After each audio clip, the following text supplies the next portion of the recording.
right, shalom, shalom. Shalom. This is brother from GMS Lake Charles, Louisiana camp. Coming back to another video through Spin Pavia Bashim Al-Shai. Now, before we do anything, I want to give all praises, honor, and glory to Yahweh, Ba'ashem, Yahushua, Ba'ashem, Kadash. I want to give double honor to the apostles and elders of Great Millstone who really teach well. And peace and salutation to you, Akim on the full ones, pushes truth, and sincerity and diligence. All right, we're just gonna get into quickly in transit. Just getting off the job and everything. And really and truly, it's basically going to be on how the prophets, right? All right, the prophets of Yahweh Bashim Al-Shai has always been a sign of what was to come, right? Because to be a prophet, all right, or even to prophesy means to what? To say before, right? To speak before, right? And now the prophets were sent in this latter time, right? To prophesy the judgment, right? Of what? The current kingdom and rulership, right? So as they done in previous ages, right? Matter of fact, let's get that, well, you can start off with that, Isaiah. Yeah. And then we can jump to that Jeremiah. Okay. This is Isaiah 8:19. It says, and when they shall say unto you, seek unto them that have familiar spirits, and unto wizards that peep and that mutter, should not a people seek unto their power? For the living to the dead. It says, to the law and to the testimony, if they speak not according to the word, it is because there is no light in them. Right, so it says, if they what? If you have a prophet that comes, or a man that comes and speak not according to what the oracles and according to the true message of Yahweh Bashim Al-Shai was to come, what it said is because there is no light in him, man. Right, and that light being what? Yahweh Shai. Right, having not that spirit of Yahweh Shai, having not that testimony of Yahweh Shai, what it says, what the testimony of Yahweh Shai is what? The spirit of prophecy. You got it. They got some more on that? Nah, that was it on them. Go to the Jeremiah. Yeah, what that was, Isaiah what? 8, 19 and 20. 19 and 20. Hey, read 21. Let me see what that one say. 21, it says, and they shall pass through it, hardly bestead and hungry, and it shall come to pass that when they shall be hungry, they shall fret themselves and curse their king. Right, and that's what's to come soon, man. Right, because the prophets in this lifetime, right, is prophesying what? Of evils to come. Right now it says right there that they shall walk through it hungry and bestead. Right, and that's what's going to be what the end solution, right, of the wicked. Right, where it talks about the plagues, the famines, the hunger.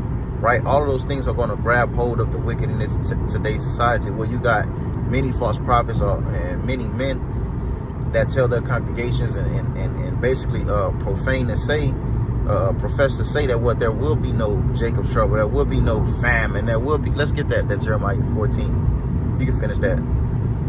It says, and their power and look over. There's one more. It says, and they shall look into the earth and behold trouble and darkness, dimness of anguish, and they shall be driven to darkness. Right, it says that they're going to look into the earth and see darkness, dimness and anguish, right? Because the world is going to be driven to complete darkness and chaos, right? Which the world is already in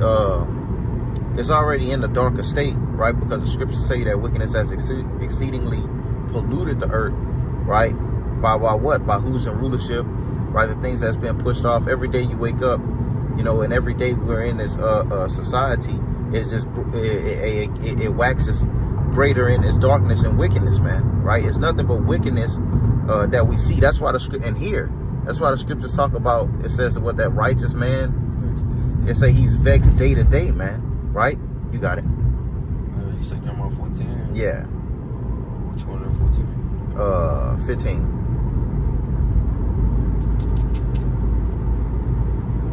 This is Jeremiah 14 and 15. It says, therefore thus said thee, Yahweh, concerning the prophets that prophesy in my name, and I sent them not. Yet they say, sword and famine shall not be in this land. By sword and famine shall those prophets be consumed. Right, because you got a lot of individuals that speak certain things and speak out what would they profess to be prophecy in the name of the Lord, right? And they're prophesying lies, deceit, smooth things, soft answers, which we know that what the prophets are not designed. They were not designed or created and sent to prophesy lies, man.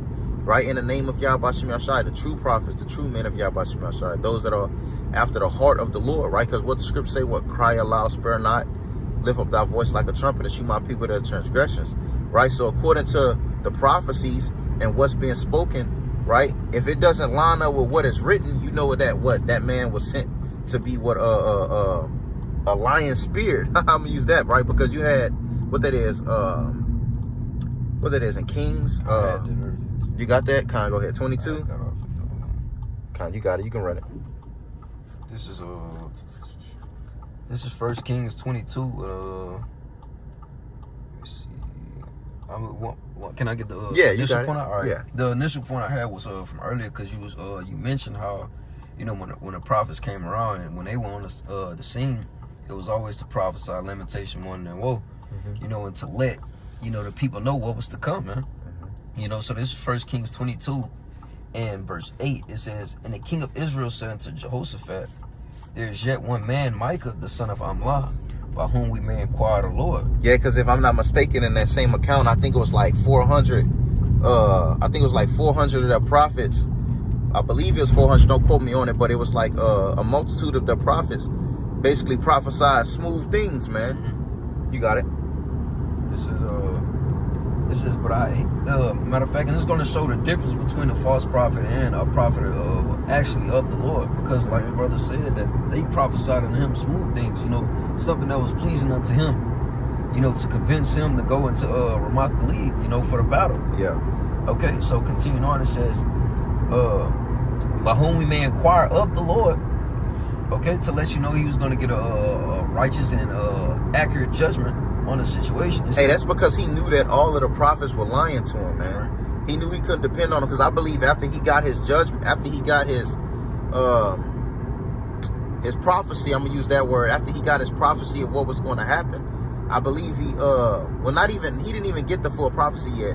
It was first Micah lied.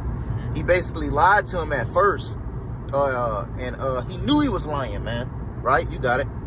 It says, but I hate him. Right. He hate him. You got it. You know what I'm saying? That goes to show forth the mind frame that 2/3 and shit, as well as Esau Edom, have towards the prophets. You know, they hate when the words of Yahweh Shem Yahshua come up, man. Yep. Hey, you got it. You better make a point. You know, especially Esau Edom, because he knows through the words of the prophets, he knows that with that, people are being edified. And when people become edified, that mean they join amongst the congregation, man. Yep. So that just signifies his downfall and him being taken out of rulership, because why? The elect are going to be sealed through the preachings of the prophets, man. Yep. You know, through the word of Yahweh Shem Yahshai, because it talked about it says this engrafted word that is able to save our souls. Now we're saved and converted by word, hearing the word of Yahweh Shem Yahshai. Right? You were saying something, bro. It said that they hated him, right? Okay. Because of his message. Right, because of his words, which is the words of Yahweh Shem Yahshai, which it said, what's that precept? It say what in Amos? It says they abhor him that speaketh uprightly and rebuketh in the gates.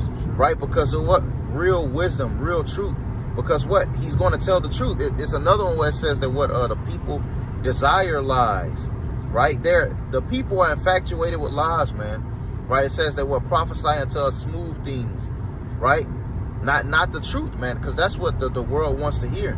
Right, but when it comes to Yahweh Shem Yahshai, right, and his men, those that are truly in his spirit, they're going to rightfully divide the word of truth, man. Right?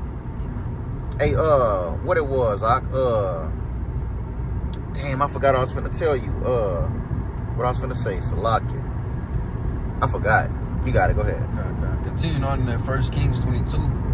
This is the latter end of 8. It says, by whom we may inquire the Lord, but I hate him, for he did not prophesy good concerning me, but evil. Because what? The scriptures tell you, evil is come. Evil, you got your blue letter? Okay. Get Ezekiel 7:5. Right? Now the scriptures, like the Kahan was talking about earlier, is that what? Great lamentations, right? And woe, destruction, death, man. Right? Because what? The scriptures, the latter end, the ending of this, the scriptures tell you this in the 2nd Esdras 7. It says that what? This world is not what much glory doth the Bible. When you keep reading, it says that what? For the day of doom shall be the end of this world. the end of this age, this kingdom, right? Hey, because the ending of this world is death and destruction to the wicked, but salvation to the righteous, proceeding to the book of Revelation 15, what talks about us being beamed up in the cheers of Yahweh Shem Yahushai, man, right? So it's an ending here, right? But hey, he didn't want to hear his ending of what was to come, right? And that's the initial point, is that what the elect is going to shoot forth the things that the Lord have spoken. That's right. You got it. This is Ezekiel 7 and 5, and once I'm done, I'll read it. Con, you got it. Well, Ezekiel 7 and 5, it says, "Thus said thee Yahweh power and evil, and only evil, behold, is come." Mm-hmm. It says, "And end is come." The end is come, right? Go ahead. The end is come. Mm-hmm. It watcheth for thee, behold, it is come. Mm-hmm. The morning is coming to thee, O thou that dwellest in the land. The time is come, the day of trouble is near, and not the sounding again of the mountains. Right, and that's what we see. We see what the day of trouble is near. We're seeing everything that that has been prophesied, right, from our elders and apostles on down, right? We're seeing everything that have been spoken, right? Hey, the gas station right here, yeah. Everything that have been spoken is basically being made manifest, right? Because the scriptures say that the vision is set for an appointed time, right? Well, that means for an appointed time when it is set to happen, man, right? So all we got to do is continue to wait, but which we're seeing it, man. We're seeing this devil soon to roll out. Well, matter of fact, you even got places that are already moving down with and moving forward with the CBDC, right? With the central bank digital currency, man, right? We're seeing the collapse and the downfall of this devil, man, and his system, which the prophets have professed, right? Which, well, hey, such visions, right, have been seen, right, from the men of old. You got it. I'll go ahead.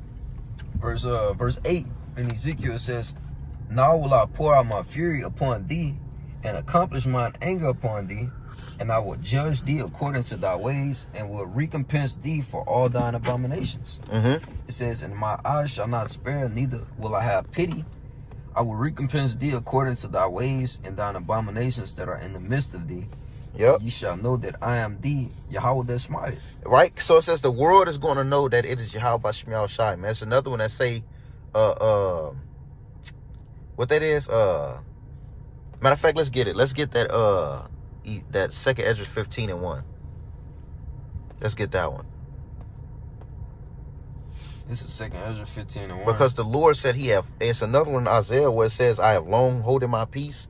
I will no longer prolong my words. I will begin to do the things which I have spoken," right? And what was spoken? The things that the prophets have been stating, the things that the prophets have been letting known, been making known to the world, man. Right? You got it. In 2nd Ezra 15 and 1, it says, "Behold, speak thou in the ears of my people the words of prophecy, which I will put in thy mouth, saith the Yahweh." You see, he said, "What I will put in your mouth," man, right? To let you know what to declare before the nations, right? What he say? Profess him before the Gentiles, right? In the book of Titus, right? And it continues to go on to talk about he's going to deliver, right, the elect of Israel from amongst the nations, man, whether he has scattered us, right? But with that confessing, right, is to confess Yahweh Shem Yahushai and what he's coming to do upon the face of the earth. In the land of the enemies, man. In the land of the heathen, man. Hey, what it said, prophesy against Mount Seir. We can get that too, but you got it. Verse 2, it says, "And cause them to be written in paper, for they are faithful and true." For they are faithful and true, man. Right? And then you looking in this time, we have this word readily available, man. Right? We have the scrolls, we have the words of Yahweh Shem Yahushai, right? To read upon, to look upon, to meditate upon, right? And ultimately to believe in, man, right? And that signifies and let be known what is to come, man. Right? You got it. You go back to that Kings. And we could finish the point on that, and we could jump to that Ezekiel 35, I believe.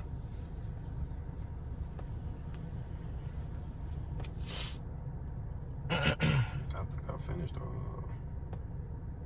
Nah, we ain't finished Kings. No, I finished the 8th verse. Yeah. That's what I'm saying.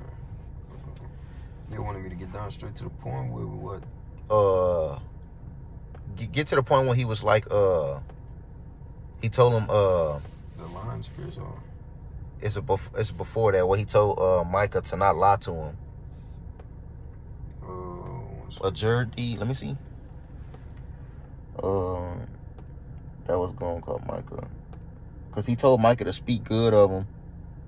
Yeah. You can start right there. This is 1 Kings 22, and I'm gonna start from 12. It says, and all the prophets prophesied so, saying, go up to Ramoth Gilead and prosper, for the Lord shall deliver it into the king's hand. And the messenger that was gone to Micah spake unto him, saying, behold, now the words of the prophets declare good unto thee with one mouth. Let thy word, I pray thee, be like the word of one of them, and speak that which is good. And Micah said, as thee, Yahweh liveth, what the Lord said unto me, that I will speak. And that's what the spirit of the prophets are going to be in. It's that, well, whatever the word of Yahweh Shem Yahushai is, and what the Lord spake is what I'm going to speak, right? Go ahead. And Micah said, so like 15, it says, so he came to the king. Because he like, shit, hell no, I'm going to let this nigga know the truth. So he came to the king, and the king said unto him, Micah, shall we go against Ramoth Gilead to battle, or shall we forbear? And he answered him, go and prosper, for the Lord shall deliver it into the hand of the king. And the king said unto him, how many times shall I adjure thee, that thou tell me nothing but that which is true in the name of the Lord? So he knew Micah was lying to him, man.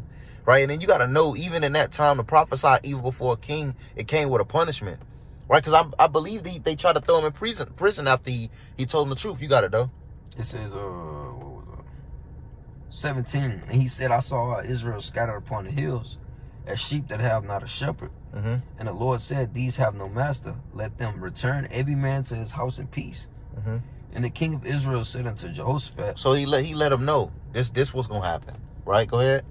Did I not tell thee that he will prophesy no good concerning me, but evil? But evil, right? And that's what that was. I believe that was it on that. But that's the spirit that the prophets are going to be in, man.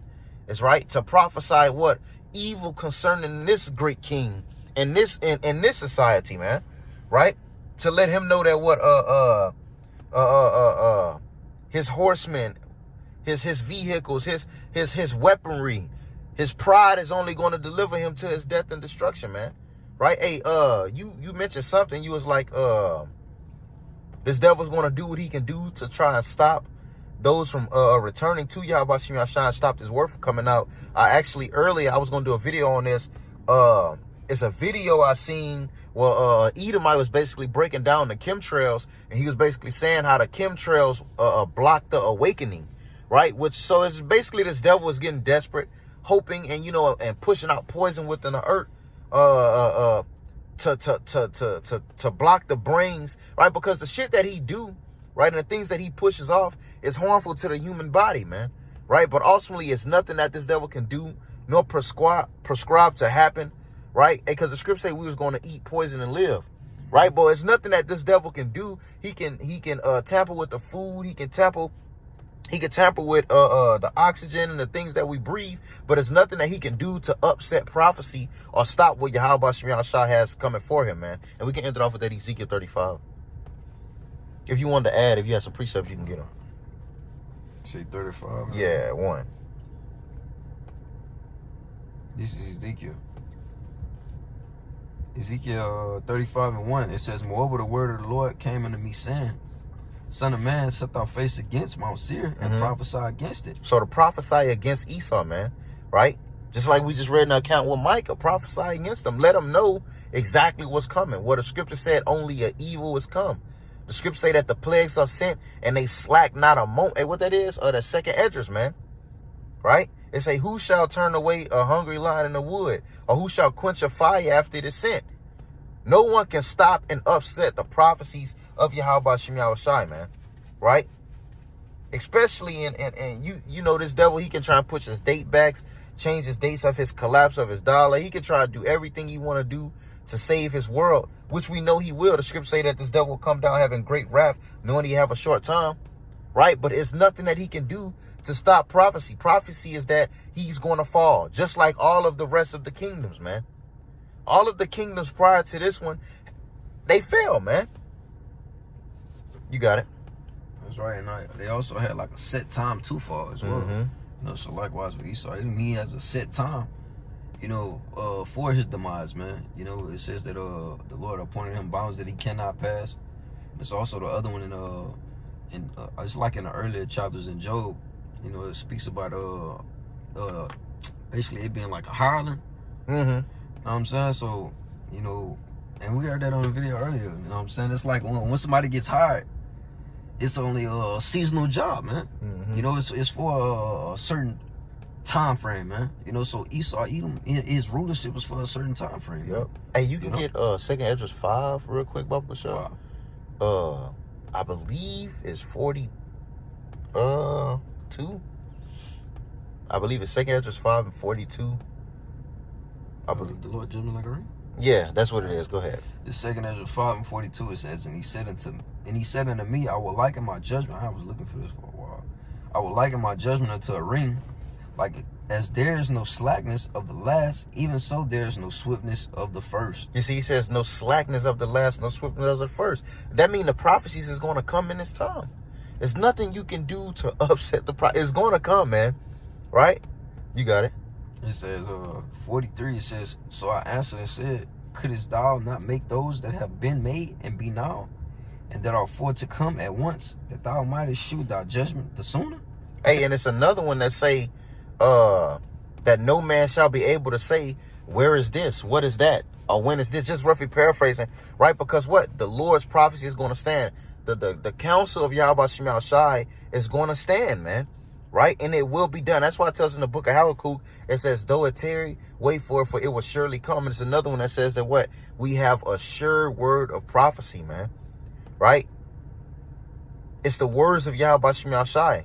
Right? Hey, the kingdom has to come. It was promised. Right? As an inheritance. Right? To Israel. Right? Well, in order for that to come, this present world has to go, like it states in the book of 2nd Esdras. What that is? It say what it say what a wickedness is sown. Yeah, 4:29, I think. It say least to be turned upside down, then cannot spring it though, which is with good, man. But you had something else? Back in Ezekiel 35. Con, you got it. Back in Ezekiel 35, verse 3, it says, and say unto it, thus saith thee Yahweh power, behold, O Mount Seir, I am against thee, and I will stretch out mine hand against thee, and I will make thee most desolate. I will lay thy cities waste. But what did he say? He say, prophesy. Let him know this is what's to come. I'm going to lay your cities waste. What else? It says, and thou shalt be desolate. Thou shalt be desolate. And it's what the scriptures all through Jeremiah, it talks about the desolation of Esau, Edom. You got it? It says, and thou shalt know that I am the Yahweh. It says, thou shalt know that I am the Lord, man. I am Yahweh Shem Shai. And the world is going to know, man. Right? Because what? To serve the Lord, even, you know, to serve the Lord isn't a popular thing in this time. Right? Because the scriptures tell you that 2/3 of our people even say, what profit is therein for us serving the Lord? What have we received from walking mournfully before the Heavenly Father? Right? And that's the mindset of all of the individuals in today's society, man. Right? So it's a price to pay. I think we read it earlier that talked about a reward. Right? It's a reward for the wicked. It's a reward for the righteous. And it's most definitely a reward for Esau, Edom, man. That's coming, hey, right to his front door. You have something else? Nah, that was pretty much it. I don't know. All right, you know, so Lord willing, we pray this video is edifying. Want to give all praises, honor, and glory to Yahweh, by Hashem, Yahushua, by Hashem, Kakadash. Want to give double honor to the apostles and elders of Great Millstone, who really teach well. And peace and salutation to you, Akim on the 4 winds, pushing this truth to sincerity and diligence. Till next time, shalom. Shalom.